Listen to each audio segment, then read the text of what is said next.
The debt ceiling is a limit on how much the federal government can borrow to pay its bills. It is currently set at $31.4 trillion. If it is not raised by June 1st, the U.S.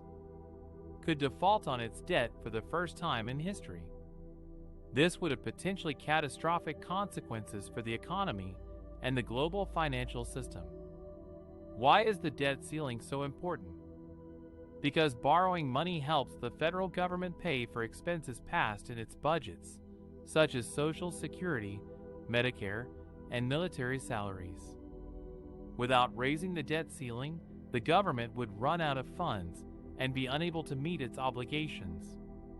What would happen if the U.S. defaulted on its debt? It would cause a loss of confidence in the U.S. dollar, which is the world's reserve currency. It would also trigger a sharp rise in interest rates, making it more expensive for the government and everyone else to borrow money. It would also cause a stock market crash and massive job losses. How can this disaster be averted? By raising the debt ceiling before June, this would allow the government to continue borrowing money and paying its bills. However, this is easier said than done. Congress has to approve any increase in the debt ceiling, and this requires bipartisan cooperation. Unfortunately, cooperation is in short supply these days. Republicans have a majority in the House, and they are opposed to raising the debt ceiling without spending cuts. They see the debt ceiling as a leverage point to negotiate with President Biden and Democrats over the government's budget. On the other hand, Biden and Democrats argue that raising the debt ceiling is not about new spending, but about paying for what Congress has already approved. They say that failing to raise the debt ceiling would be irresponsible and reckless, and that Republicans are playing with fire. This is why Biden and McCarthy's meeting could be crucial to avoid a debt ceiling disaster.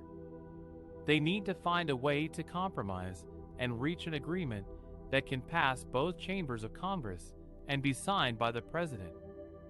Otherwise, they risk plunging the country and the world into an unprecedented crisis.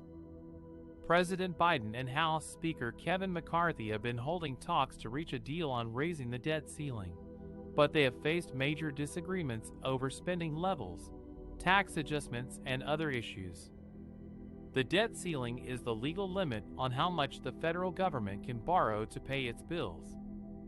If Congress does not raise it by June 1st, the U.S. could default on its debt for the first time in history, triggering a financial crisis and damaging the global economy. Biden and McCarthy have met several times in person and over the phone to try to find common ground. But so far, they have not been able to bridge their differences.